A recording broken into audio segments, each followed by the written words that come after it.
Muy buenos días, amigos de La República. Bienvenidos a RTV Economía, el programa económico del diario La República en este día, martes 26 de enero del año 2021. Como todos los días tenemos que darles las cifras oficiales del Ministerio de Salud, pero damos cuenta que la sala situacional del Ministerio no actualiza las cifras de personas infectadas y fallecidas por COVID. La información la tenemos desde el 23 de enero, es decir, hasta el 23 de enero solamente tenemos las cifras actualizadas, que es de 1.099.013 casos totales por coronavirus, que ayer se lo hemos dicho, y 39.777 peruanos que han fallecido por COVID-19. Se estima que los fallecidos por esta terrible enfermedad dupliquen las cifras oficiales. Por lo tanto, vamos a estar atentos a las informaciones del Ministerio de Salud para darles cuenta también a ustedes. Es importante cuidarse, por eso yo me cuido. Cuídese usted también. Y le vamos a presentar de inmediato la portada del diario La República del día de hoy. La vemos ya en pantalla. Justamente, urgen camas UCI y oxígeno en los hospitales mientras llegan las vacunas. Los expertos demandan al gobierno actuar de inmediato y advierten que solo en Lima unas 2.000 personas necesitarán UCI, camas UCI en 7 o 10 días. Y no tienen dónde ir.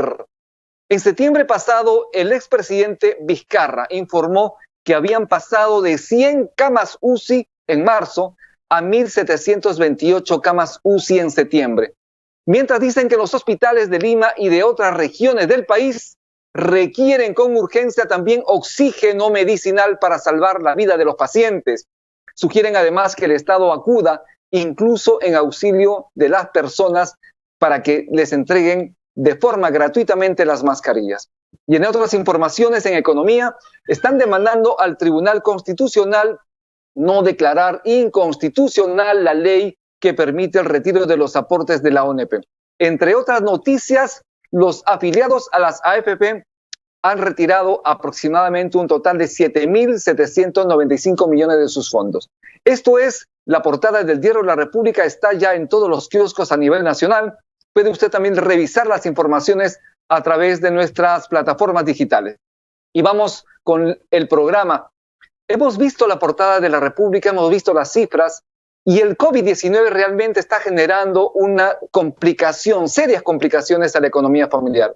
Es el tema del que vamos a hablar el día de hoy en RTV Economía, y es que la crisis sanitaria por coronavirus y el incremento de contagios y muertes está generando mucha complicación en las familias. Tener a un familiar con COVID ya es preocupante, y mucho más si se complica la situación y debe ser atendido en el hospital, y si requiere de una cama UCI, y si requiere además de la aplicación de oxígeno. Estos son momentos muy difíciles para las familias peruanas, muy difíciles para el país, muy difícil para la economía de todos los peruanos. Sobre coronavirus y sobre los efectos del coronavirus en la economía de las familias, hablaremos justamente el día de hoy con el profesor Jorge Carrillo, experto en finanzas, profesor de Pacífico Business School, pero antes permítanme presentarles la pregunta del día. La vemos ya en pantalla. ¿Tener un familiar con coronavirus afectó su economía? Responde a la pregunta, comparte el programa al final de la entrevista. Vamos a comentar sus respuestas con nuestro invitado, Jorge Carrillo, experto en finanzas, a quien justamente ya tenemos en la línea. Muy buenos días, señor Carrillo. Buenos días, Rumi. Gracias por la invitación. Un placer, como siempre. Muchísimas gracias. Justamente, ¿cuáles son los principales efectos económicos en las familias cuando alguien se contagia por coronavirus? Mira, como bien lo decías tú al inicio de la presentación, ¿no? Hay todo un tema sanitario que ha sido muy comentado de los efectos en la salud, lo cual es súper importante, pero además del efecto en la salud y en la vida de las personas, hay que tener en cuenta también el bolsillo de las familias, ¿no? Y ahí, básicamente yo lo diría que hay, digamos, unos tres escenarios que tomar en cuenta, ¿no? Primero, lo que nos puede costar tratarnos la enfermedad, y eso dependerá de la gravedad de los síntomas. En segundo lugar, lo que dejamos de producir o dejamos de ganar por estar con descanso médico o estar en cuarentena. Y tercero, el efecto multiplicador que puede tener con nuestra familia, porque al estar contagiados nosotros es muy probable que contagiemos al resto del núcleo familiar. Entonces, todo eso hay que tener en cuenta para poder ver en cuánto afecta el bolsillo el poder contagiarse con el COVID-19, ¿no? ¿Qué hacer ante una eventualidad de contagio? En principio, las personas se preocupan, algunos manifiestan justamente momentos de ansiedad, no saben qué hacer, no saben dónde recurrir. Obviamente es importante mantener la calma en una situación de este tipo, pero es importante también saber cómo actuar económicamente. ¿Cuál es la sugerencia del experto en este sentido? A ver, lo primero que hay que hacer antes de... O sea, el peligro del contagio lo tenemos todos, ¿sí? Lo que estamos haciendo es un poco cuidarnos, es evitar aglomeraciones, evitar el contacto con gente desconocida, etcétera, pero, o sea, el riesgo del contagio, digamos, no se elimina, se reduce. Con lo cual, esto, todos tenemos que estar preparados, ¿no? Salgamos o no salgamos de casa, hay igual un riesgo, por lo cual hay que estar listos. Y la mejor manera de estar listos económicamente ante la posibilidad del contagio es el ahorro, ¿no? Aquí es súper importante tener un fondo, lo que se llama un fondo de emergencia, ¿no? Tener un pequeño colchón financiero para que ante la posibilidad de contagio y el peor todavía, si los síntomas son graves, podamos nosotros tener el suficiente respaldo económico. El otro tema que podría ayudarnos mucho, y lamentablemente no lo tenemos tampoco muy desarrollado en el país, son los seguros de salud, ¿no? O sea, si yo tomo un seguro de salud, yo voy a pagar una mensualidad, para muchos es una carga, pero en el fondo es estar preparado económicamente ante una emergencia como presentar síntomas graves por COVID, ¿no?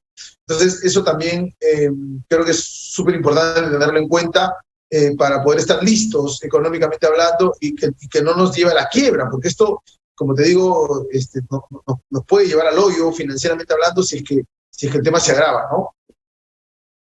Definitivamente la pandemia hizo que los hábitos de consumo de los peruanos variaran completamente. ¿Cuáles son estos nuevos hábitos de consumo de las familias peruanas, de los peruanos respecto a este año con esta segunda ola de contagios? Sí, mira, la pandemia y las restricciones impuestas para controlar su propagación han traído nuevos hábitos de consumo en las familias peruanas que han modificado la manera, la forma y el presupuesto de compras de los peruanos en general, ¿no? Hay algunos gastos en los que hoy día estamos incurriendo más y al revés, otros que estamos dejando de hacer. Entre los que más incurrimos son, en primer lugar, todo lo que es protección y cuidado de la salud, ¿no? Compramos más medicinas, mascarillas, protectores faciales, termómetros, pulsioxímetros, etcétera, ¿no? Entonces, ese es un presupuesto que se está gastando más hoy en el bolsillo de las familias. En segundo lugar, recuerda que estamos gastando más en productos de limpieza y aseo personal, es decir, desinfectantes, jabones, alcohol en gel, entre otros, ¿no? Y ya entrando a temas un poquito más costosos, hoy día las familias peruanas también utilizan más su presupuesto en comprar, por ejemplo, electrodomésticos o bienes para el mejoramiento del hogar. Al estar más tiempo en casa, se van malogrando más las cosas o me voy dando cuenta que tengo algún electrodoméstico un poco viejito y entonces busco comprar uno nuevo, ¿no? Ese es, digamos, en los rubros que más se están utilizando o que más han variado en el sentido de que se está gastando más en ellos. Hacia el otro lado tienes lo que estamos dejando de gastar y ahí básicamente son tres. Uno, transporte, ¿no? Ya no estamos tanto tiempo en la oficina, ya no salimos tanto, entonces ya no gastamos tanto en gasolina, taxis, colectivos, combis, mototaxis, tren, lo que sea. En segundo lugar, tampoco estamos gastando en comer afuera, en los consumos en restaurantes, ¿no? Al estar en casa, ya no comemos en la calle necesariamente, y al tener un toque de queda a las 9 de la noche en Lima, por ejemplo, a las 7 de la noche todo está cerrado, así que cenamos en casa, y lo cual hace que gastemos menos justamente en estos establecimientos. Y lo tercero, forzosamente, estamos gastando menos en entretenimiento, porque ya no hay cines por ahora, gastamos menos en viajes, en conciertos, en teatros, en bares, en discotecas, en karaokes, todo ese tipo de gastos de entretenimiento, pues, o de diversión los estamos reduciendo al máximo porque ya no hay oferta, por lo menos por ahora. ¿no? Entonces, de alguna forma ves cómo cambia el hábito de consumo, ¿no? Hay otras cosas también que dejamos de consumir, como por ejemplo ropa y calzado, ¿no? La gente, pues al estar más en casa y con el teletrabajo, no necesita tanta moda, digamos, ¿no? Yo siempre me en broma digo, tú puedes tener el mismo pantalón toda la semana y nadie se da cuenta, porque estás en teletrabajo, ¿no? Entonces, esos nuevos hábitos hay que considerarlos y para también poder empezar a ahorrar, ¿no? Empezar a ahorrar a través de estos menores gastos, ¿no? Poder tener un colchón para nuevamente afrontar esta enfermedad, ¿no? Es importante entonces priorizar lo que se necesita en casa y obviamente lo prioritario es el alimento y lo prioritario también es la salud. Por eso es importante que usted señale justamente a las personas, a las familias que tienen casos de COVID, personas que se han contagiado. ¿Cuáles son los tips esenciales? ¿Por dónde empezar, por ejemplo? A ver, primero, en general, hay que uno ordenar primero la casa, ¿no? O sea, para poder administrar bien tus finanzas, sobre todo si tienes un imprevisto como una enfermedad de COVID, hay que empezar a ordenarlos un poco, ¿no? Tener claro cuánto gano y cuánto gasto y en qué gasto, ¿no? Enlistar un poquito los tipos de gastos que tenemos para poder ordenarnos mejor. Ahora, Jorge, ¿cuánto me puedo gastar si contraigo la enfermedad? Eso es muy relativo, ¿sí? Hay que tener en cuenta, depende. Si yo soy, por ejemplo, empecemos por el tema de tratarte la enfermedad. Claro, si yo soy asintomático, no tengo mayor gasto, porque no presento síntomas, obviamente. Pero si tengo síntomas leves, el tratamiento pues podría ser costarme desde 50 soles, si tomo productos genéricos, hasta pues unos 500 soles, de pronto si tomo temas de marca y tengo varios días ya de tratamiento. Lo cual, bueno, es importante, pero no es tan crítico como otros casos donde sí la gravedad puede ser mucho mayor y ya se requiere una cama UCI o requiere oxígeno y no hay hospitales y solamente me atienden en clínicas. Olvídate, el tema puede superar los miles de soles. Entonces, la mejor manera de estar, o sea, lo primero que hay que hacer es prevenir, cuidarse, no exponerse al contagio, porque finalmente, nuevamente, esto puede llevarnos a la quiebra financiera, puede llevarnos al colapso, dado que puede costar muy, muy caro. Eso por un lado. El otro tema importante es no solamente lo que nos cuesta combatir la enfermedad, sino lo que nos puede costar ahí, Rumi, dejar de trabajar. O sea, incluso los asintomáticos que, digamos, están más tranquilos porque no tienen que tratarse la enfermedad, de todas maneras, al ser detectados con COVID, van a tener que guardar cuarentena un par de semanas por lo menos. Y dado que nuestra economía en más de 2/3 partes es informal, si yo estoy encerrado en casa sin poder ir al trabajo, simplemente no produzco y no gano dinero. Entonces, esto puede significar la reducción de mi sueldo del mes a la mitad, porque estoy 15 días en casa. Entonces, hay que tener en cuenta todo eso, porque si no tengo un presupuesto armado, si no tengo un fondo de ahorro previsto, voy a pasar la crítica, ¿no? Y encima, si la enfermedad es grave, y los síntomas son graves, perdón, ahí sí, o sea, puede llevarnos a la quiebra total de la familia, financieramente hablando, y finalmente a un sobreendeudamiento enorme, ¿no? Entonces, la mejor manera de evitar esto es justamente cuidarnos lo más que se pueda, guardar todas las recomendaciones que nos dicen permanentemente, para justamente reducir la probabilidad de que yo caiga en esta enfermedad, con todas las consecuencias que puede tener. Las familias peruanas, algunas familias peruanas han recibido estímulos económicos, los bonos. Fundamentalmente esto ha permitido de alguna manera paliar la situación. Sin embargo, esto ya no está ocurriendo. Y ante este inicio de esta segunda ola, el gobierno todavía no ha dado señales claras si es que va a entregar un nuevo bono. Por lo tanto, existe esa atención, esa expectativa entre los peruanos si se recibe bono o no se recibe bono. ¿Qué se debe hacer? ¿Es posible que la caja fiscal en el país pueda tener esos recursos necesarios para entregar un bono extraordinario a las familias en esta segunda ola de contagio? Mira, el bono, cada uno de los bonos ha costado más o menos 6.500 millones de soles, ¿ya? Que es una cantidad más o menos fuerte. Yo creo que hay espacio igual para hacer un subsidio adicional, pero ahí sí tenemos que tener cuidado porque tiene que ser un subsidio focalizado. O sea, yo no creo que sea tan extensivo porque no, de repente el costo es muy grande. Más bien lo que se puede hacer es identificar a aquellas familias que realmente no cuentan con recursos y que realmente no pueden salir a trabajar, ¿no? Y que han perdido el empleo. O sea, hay que ver exactamente cuál es el grupo de personas que necesita el apoyo y enfocarnos en ese grupo. Porque lamentablemente ha pasado en los bonos anteriores que se ha entregado a gente que no necesitaba el bono. Entonces, en la medida que podamos ser enfocados, ¿sí? en saber a quién destinar los bonos, creo que sí hay un espacio. Pero ojo, tampoco es un espacio para entregar bonos a diestra y siniestra. O sea, podría entregarse un bono más, pero yo sí creo que hay un espacio como para hacerlo. Pero claro, hay que también, a ver, yo daría este bono en tanto la gente demuestre realmente responsabilidad del cuidado, ¿no? El problema es que la gente recibía el bono y igual salía. Entonces, el bono lo que buscaba era justamente que tú evites salir, ¿no? Como estés en casa cuidándote, y entonces no te contagies. Y el bono te sirva para subsistir mientras termina la pandemia. Lamentablemente, pues el bono no alcanzaba, o llegaba tarde, o llegaba y la gente igual salía. Y eso es lo que hay que también empezar a regular, ¿no? El bono tiene que ser una recompensa o una compensación, digamos, ante el cuidado sanitario que uno pueda tener, ¿no? Entonces habría que darle la forma para que sea un poquito relacionado con el hecho de no salir y no generar estas actividades que pueden provocar contagios, ¿no?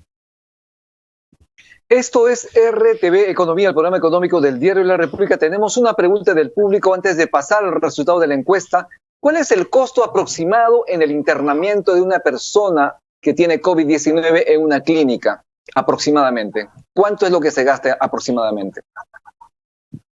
Mira, yo he visto casos de amigos donde internar a un familiar le podía costar, en el mejor de los casos, o sea, lo más barato, unos 15.000 soles, 12.000 soles. Y en otros he visto que superaba los 50.000 soles. O sea, depende muchísimo de la clínica, número uno, porque tienen tarifas distintas, depende muchísimo de lo que necesita el paciente, es solamente oxígeno, o es una cama UCI, o es un tratamiento un poquito más complejo, y depende pues del tiempo que permanezca la persona. Pero como te digo, imagínate que te cueste pues en una clínica 30.000, 40.000, 50.000 soles. O sea, para una familia promedio que gana 1.500 soles mensuales por persona y que sean dos personas que sustentan a la familia, para una familia que gana 3.000 soles, 50.000 soles es un monto enorme y lo puede llevar a la quiebra nuevamente y al sobreendeudamiento, porque la única forma de poder cubrir esos costos es endeudándose, ¿no? Con tarjetas, qué sé yo, con lo cual se vuelve impagable, ¿no? Por eso es muy peligroso. Profesor Carrillo, justamente ya tenemos los resultados del sondeo rápido que hemos lanzado al inicio del programa, lo vamos a ver en pantalla. ¿Tener un familiar con coronavirus afectó su economía? Usted puede responder, dice sí, 75%, no, 25%. Sí, 75%, no, 25%. Profesor Jorge Carrillo, ¿qué comentario tiene usted a este sondeo rápido y la respuesta del público? Bueno, mira, coincidentemente estos números son bien parecidos a nuestra proporción de formalidad e informalidad, ¿no? Digamos, un 70 y tantos % de la población peruana es informal, con lo cual se afecta con el COVID y, número uno, no tiene un seguro de salud, así que tiene que cubrir las medicinas o el tratamiento. Y número dos, así no tenga tratamiento porque es asintomático, deja de trabajar, deja de generar ingresos y eso le afecta a la economía de todas maneras. Versus un 25%, un 20 y tantos % que es formal en el Perú, ¿no? Y estas personas, pues, si se le afectan con COVID, para empezar, están en salud probablemente, ¿no? Y si no, tienen una EPS, un seguro de salud. Y además, si caen, digamos, en cuarentena o en descanso médico, estas personas tienen igual su sueldo porque están en planilla y entonces tienen el descanso médico pagado o la cuarentena pagada. Entonces, mira cómo es importante la formalidad. La formalidad genera que justamente tu bolsillo no sea afectado. Pero lamentablemente, pues, más de 2/3 partes, lo decía hace unos minutos, del país es informal y una enfermedad como esta pues, lo puede quebrar financieramente, ¿no? Así es. Profesor, estamos ya terminando el programa. Muchísimas gracias por su participación, sus palabras finales, sus recomendaciones finales a las personas, a las familias que lo están escuchando a través de RTV, y con eso estamos terminando su participación aquí en RTV Economía. Sí, bueno, gracias Rubén por la invitación, como siempre, y yo les diría un par de cosas. La primera es que la mejor forma de evitar un desbalance económico ya hablando del tema del bolsillo, es justamente evitar el contagio, ¿no? Entonces, hagamos el esfuerzo de no salir si no es estrictamente necesario. Yo me saco el sombrero por mucha gente que tiene que salir porque si no sale, no produce y si no produce, no come, ¿no? Entonces, a esas personas no les queda de otra que salir. Pero hay mucha gente que simplemente sale porque está estresada, pues, ¿no? Ya se aburrió de estar en casa, ¿no? Y no tiene necesidad de hacerlo. Y entonces está promoviendo o incrementando la probabilidad de contagio. Entonces, si no es necesario, quedémonos en casa, porque es la mejor manera de cuidar nuestra salud y también nuestra economía. Y lo segundo es una crisis como la que estamos viviendo, que nos sirva de lección para entender también y ser conscientes de lo importante que es ahorrar.